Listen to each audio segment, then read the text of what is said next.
Okay, back in the shed with the R34. There's a couple of things I want to tackle in this video.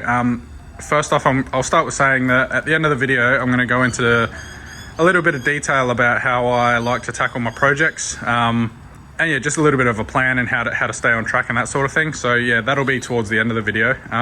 But to start with, this video is not going to be really about any one thing. So I'd really like your input, or anybody that happens to watch majority of this video, let me know your opinion and thoughts. I'd really like to hear back. So a video like this, it's more just, about getting progress in general done. Just little things that aren't really worth making a whole video about individually, but just little tidbits around the car that need to be done. Yeah, so I'd really like to hear some input on that, whether or not, just stick to tackling the single big tasks and making a video about one key part, like the quarter panels, for example.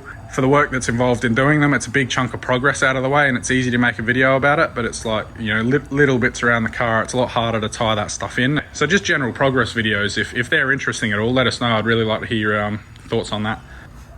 So yeah, like I was talking about, there's a couple of things I want to get done, none of which are worth really making a entire video about themselves, but if I could tie a couple of things together, I can, make one video just sort of messing around with the car.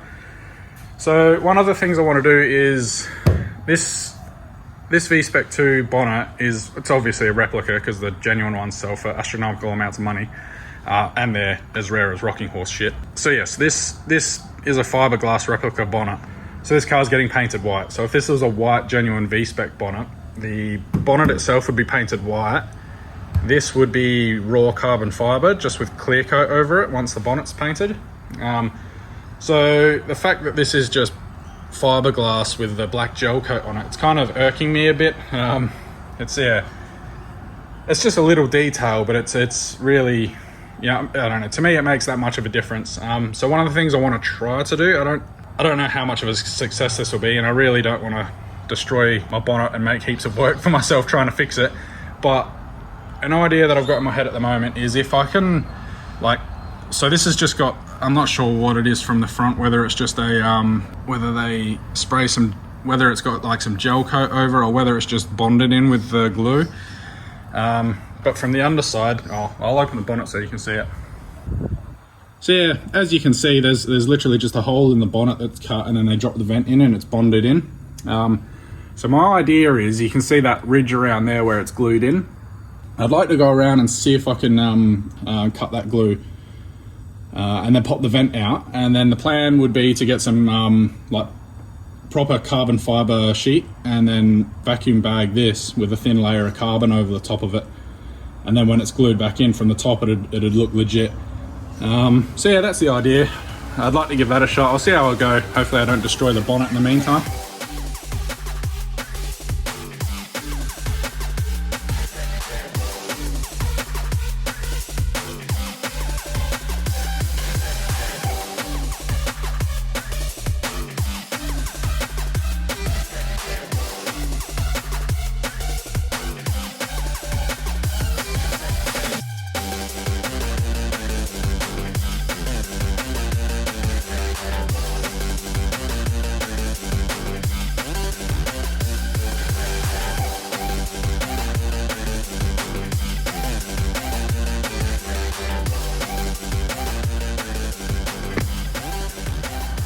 Alright, so got the vent out. Yeah, a bit of good news, bad news scenario. Yeah, so it turns out that the actual knacker duct isn't sat into the outer skin and then bonded in as I thought. It's actually a part of the outer skin. Yeah, interesting. So the only part that it actually glues on top of is right up the front here. And that second layer there is actually the second skin on the underside. So you literally end up having to cut it out of the outer skin of the bonnet, which is a bit unusual. Not quite the way I thought they would have done it. But anyway, so yeah, what I'm going to plan on doing is I'll tidy this all up, and then like I said, I'll vacuum bag a layer of carbon around it so that it's all nice and pretty. And then what I'm going to do is come in here and build up a lip of fiberglass on the inside. That'll give this something to actually sit on, like there'll be a flange along that inside.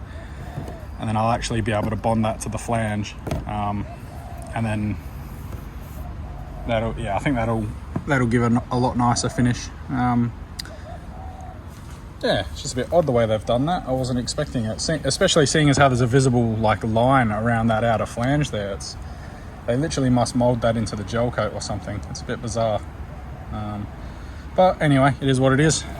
It's not like it's not fixable at all. It's just fiberglass. So yeah, what I ended up doing is so all around the inside, that stuff I was chipping away before, all that was body filler. So once that's all out, I started trying to dig under the flange, and then I realized that it wasn't actually going under this. It was just splitting the two layers of the bonnet. So then I came around here with the Dremel and just cut through that first layer. The hardest bit's up the front here where they've actually glued it to the second skin.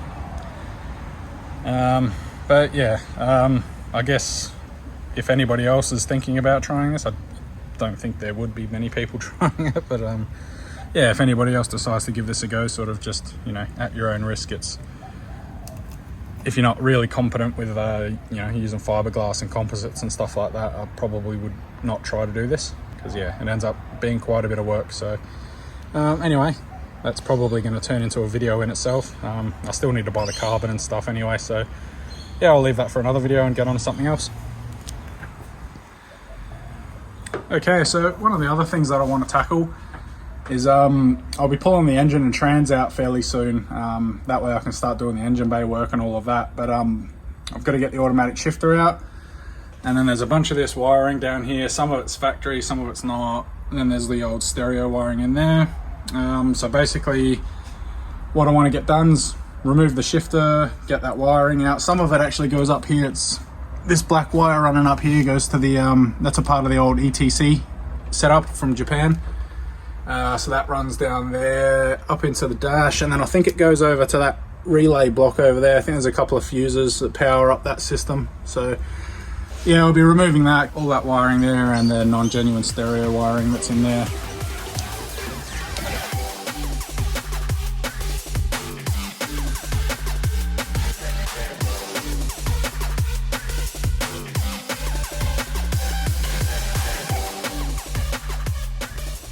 Now that the automatic shifter's out, we can see that hole in the floor isn't the correct shape for the manual trans. They've usually got a round hole with a rubber boot and a trim and everything that sits over there. So what I'll be doing is, well, I haven't tracked one down yet, but see, anyone that's got a scrap shell laying around, whether it be Sylvia 180, S13, 14, 15, they're all the bloody same. Anyone that's got a trashed one that they're wrecking, I'm going to see if I can get that portion cut out of the trans tunnel, and then I'll transfer it over. I'll cut this one out, weld the new one in. So yeah, that'll sort that solution out. Then yeah, just got all this crap here. Part of it's factory. Like, this goes to the rear for the sound system stuff. These have all been cut by somebody. Yeah, I mean, I won't be running any of the factory audio wiring anyway. I'm going to run my own audio unit with all new wires for it and stuff, so pretty well all of this can go in the bin. I mean, none of it's even wired into the car properly at the moment, bar these the two wires here. So yeah, I'll follow those back and disconnect them, and then yeah, that'll be that taken care of. I can get that out, and then the ETC stuff. So I'm assuming this is just like an antenna set up for when they drive through the tolls in Japan. That comes down here, and it basically goes, it'll be easier just to show you over the other side. Yeah, so here's your ETC wire.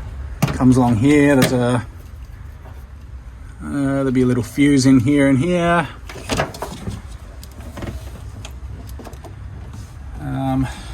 Then, so yeah, it's just all bundled up under here. You got your ground for the system there. These two red wires go straight up to these like piggyback fuses.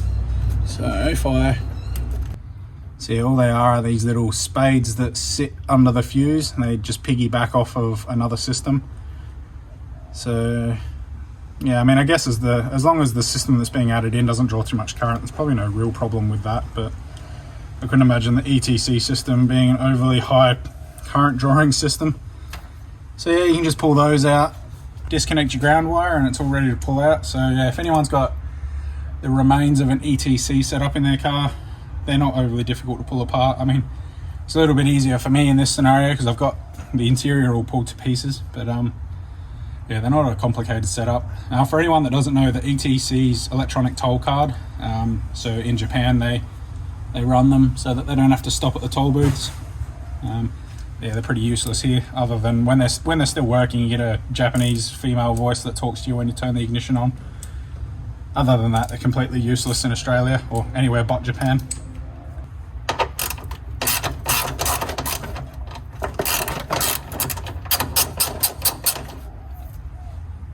So yeah, they just utilised an existing ground point for some of the factory wiring you can see here.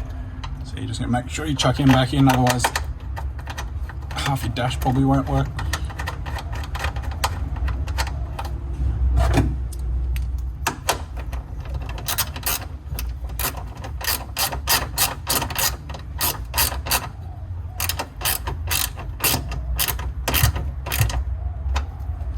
Oh, that's a nice easy one to sort out. Yeah, so I'll just pull these wires out and that'll be that task out of the way.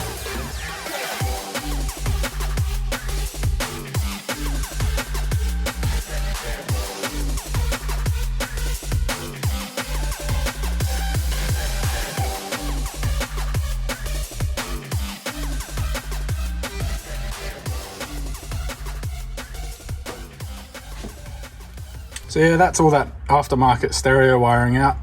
Thankfully, they hadn't actually cut off any of the factory connectors, which is awesome because, yeah, you see that a lot when people put in aftermarket stereos. They'll just lop the connectors off and then grab whatever wires they need. But you can see here they so it actually spliced in. The solder joints leave a little bit to be desired. Like these two here, I didn't even undo those. I just pulled them out. They came off. That one there I cut. This one here just pulled out. Yeah, so anyway, so yeah, that's good that there's still the factory wiring. The only bit I'm a bit unsure about is these wires here. So I might just pull this tape off and have a look where they go, because these, like white with a black trace, white, the two greys, they look like factory wires, but I'm just not sure where they go into in here. So I'm trying to set this camera up, but so yeah, I'll just rip this tape off and then we can see where those wires go, so I can determine whether or not I need to leave them in. This connector here, I haven't fully removed the aftermarket wires. I just trimmed them short, but I left them there so I can tell what wires they go to. Just so I can later on, when I'm wiring in my stereo, I can utilize these wires here, and I know which ones they've tapped into, and I can confirm exactly what they are. I need to try and find a wiring diagram for these, see if I can find something online, a PDF or whatever. But so yeah, they're still in there. Yeah, the lighting's not the best down here, but hopefully you can see what I'm doing. I mean, it's not that important. I'm literally just pulling the tape off so that I can confirm where these wires go, because for the most part they look like genuine wires, not add-ins. So I've just got to see if they've cut them out of one of these other connectors or something.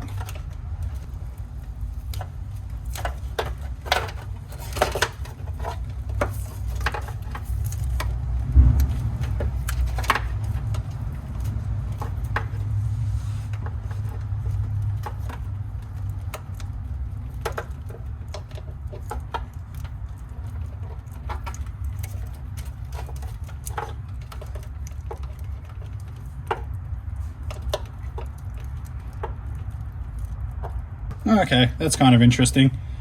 So it looks like they might have taken some factory wires from a different part of the wiring harness that they had removed, because these all look like genuine wires, but then they're spliced into these, like, so the white and this white with black trace both go into the solid white goes into this solid green wire, white with black trace goes into green with black trace, and then sort of, yeah, this one here is grey with black trace. It goes into this wire here, which is also grey with black trace. And this one here is just solid grey. Blue and white trace goes into white, and so on and so forth. So yeah, I'm going to need to try and track down a wiring diagram, or if anybody has photos of, I'll sort of show what connector this is. So it's, the connector looks like that on the top. You got your clip there.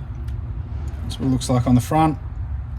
And then teeing off of it, there's this other wire that goes to this other connector, which I do believe is factory. So yeah, if anybody's got photos of this stuff, I'd be I'd be stoked to try and get a hold of some of those. If not, I'll have to scour the internet for a wiring diagram, workshop manual of this stuff, try and figure out what's what. See, I'd like to try and utilize as much of the factory wire with the audio unit as I can, like the illumination wire, the power, so it powers on and off properly with the ignition and all of that. It doesn't draw current.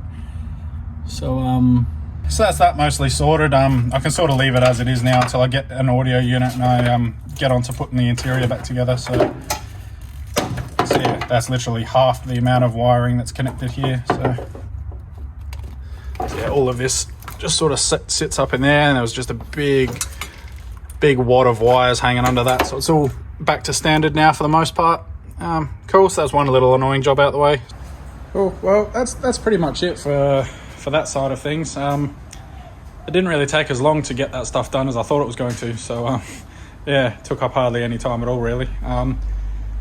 Yeah, I've sort of been putting that off for a while, especially doing the automatic shifter and the wiring under the dash. Like, I don't know why, just little annoying jobs like that, sort of, you're like, oh, I'll get around to it, and then, yeah, at the end of the day, it took 5 minutes, so. Anyway, yeah, I'll probably leave it there for the actual work side of things. Just a little bit of a heads up for what'll be coming up soon. The plan is to get the engine out fairly soon. I've been trying to hold back on pulling the subframe and everything out of the rear of the car, because I'll need to drop the rear of the car back down onto the ground so I can roll it backwards and forwards and whatnot. Yeah, it'll just make pulling the engine out a hell of a lot easier. So yeah, that'll be the next video, pulling the engine out of the car, and then I can start getting onto engine bay prep and work and getting all of that up to scratch. So yeah, I'll leave it there for the work side of this video. And so yeah, I'm going to talk about what I try to do to keep on track with my projects. Yeah, so anyway, I'll get into that stuff and we'll have a bit of a chat about all of that. Car. Okay, so a bit of change of pace. So yeah, talking about the whole keeping your projects on track and how to keep them going and actually get to a point of completion. I'll be the first to put my hand up and say, when I was younger, I was way too impatient. You know, late teens, early 20s, all the way through my mid 20s, just didn't have the patience to sit through something and actually get to the end result. Like, just wanted everything then and there. Like, I'd get a car, I'd buy some parts, and then you'd hit that stale point, especially when you're, late teens, early 20s. Like, you just want everything at the tip of your fingers, sort of thing. So if a car would sit for a month or so, I'd get bored. I screwed myself over multiple times, selling cars, selling parts, losing money on heaps of stuff. Just because I'd buy it, I'd have all the motivation and the excitement in the world to get it done, and then didn't have the foresight or experience to actually see it through to the end. If things got stale and were stagnant for too long, I'd start selling parts because I'd get other ideas, I'd buy another car, and then I'd just, it was just a nightmare. So that's, especially for the young people out there, like some young people, like, Broken Sylvia, for example, with his R34 project and even his S14, when I was his age, I didn't have a head on my shoulders anywhere near as good as he has. He's got good, clear goals in place, and he knows exactly what he needs to do to get where he wants. He's, by all means, he's learning and all of that along the way, but, it sort of shows you, as long as you have a start point and the motivation and determination to keep pushing towards that goal, you'll eventually get there. It took him a couple of years to build that R34 to the point where it was running again, but just chipped away at it slowly and he got there. Exactly the same as my 180 here. I learned a lot from this car. So basically, one thing that I had going into the 180 build was a little bit more maturity and a relatively accurate goal in mind. A few things changed along the way, but for the most part, I knew what I wanted out of the car. So that sort of leads into parts you need to buy and planning out exactly what you need. Because there's nothing worse than having to buy parts twice or buying the wrong parts, and that just gets onto that whole killing the motivation and then hitting dead spots in progress and all of that. So with this car, for example, I know that I'm going to track the living hell out of this and I'm going to drive it hard. So that leads me down the track of, I know what kind of suspension components I want to buy. you know, what kind of brakes I want, how much power I want out of the car to a point. And then same with the engine. So if you start with like a power goal in mind, and be realistic with yourself, like if you can't afford to build a 400, 500, 600 horsepower car, don't aim for that unless you realize that it's going to take you longer to save up the parts. You know, if you're on a shoestring budget and you can only afford 250 kilowatts or, you know, 300 horsepower or whatever, then fine. You know, so be it. You know, a 300 horsepower car is certainly enough to have fun in. So, you know, if you've only got a 300 horsepower budget and you're shooting for 600, you're just going to fall flat on your face. Unless you're willing to take the extra time. Because, you know, to make 600 horsepower, you need a good sized turbo, a better fuel system, all that. 300 horsepower setup, you can use a lot of stock components. You know, your standard or high float injectors on a stock airflow meter, on a Nistune ECU, like it's a lot more affordable versus a standalone ECU. Injector dynamics injectors, you know, say a Garrett or a Precision Turbo, like it's big money differences. So that really sets up how long a project's going to take. Don't know where you want to end up and just start buying parts. Like you look, you know, someone's got a Garrett, like a G series turbo for, you know, a decent price, and you're like, oh, wicked, I'll buy that. And then it's like, okay, you've got this turbo, but then you've got standard cams. So, you know, a turbo that works efficiently at say 7,000 RPM, you're going to need to buy cams that work with that, because the engine's power band's not going to be where the turbo is efficient. So then you need to match things like that. Whereas if you've got a 300 horsepower budget, you know, you can get an old 2860 or 2871 or whatever, you know, fairly cheap turbo, run your standard injectors, 3-inch for the front mount, and get it tuned, and you'll be at 300. And you'll get there a hell of a lot quicker than you will if you were going for the 600 horsepower build. So, you know, it's a flow-on effect. Like I was saying, if you target 600, then you need a certain size turbo, you need cams to match the turbo, the fuel system to match that, the cooling system to match the power that's going to be generated. Yeah, it's just a knock-on effect. So keeping a realistic goal in mind and sticking to it is the big thing. You get halfway through it and then change what turbo you want, then you've got to try and sell your injectors. You're not going to make much money back on them because people are tired asses and don't want to spend what you paid. You know, and it's just a vicious cycle. So knowing what you want straight off the bat and sticking to it is a really big thing. The worst thing is, you see it all the time, people will get halfway through a build and they'll hit a point where they've either got to save up for more parts, or like the actual like, it's weird with cars, there's so much work that goes into them that's not visible progress. Like you fit a body kit to a car, like for example, doing the Z-Tune front end, it takes, you know, 20 minutes to put all this stuff together and get it set up nicely. And it looks like a lot of progress, when in reality it's stuff all the actual progress is the stuff that you don't see, like, you know, the hours I've spent grinding down plug welds and shit like that. It's not exciting to see, and it doesn't feel like progress, but it's the stuff you really need to knuckle down and actually do. That's the difference from just having a car sit in the shed with a body kit on it versus a completed project, like seeing something through to the end like that. If you just sit on the couch playing Xbox and going, oh, you know, I don't want to go out to the shed and grind those welds down, blah, blah, blah, like, then your car's never going to get done. So it's all a big chunk of its mindset. And then if you've got the right mindset and you've actually got the motivation to see something through to the end, the next biggest thing I find is setting myself small, achievable goals.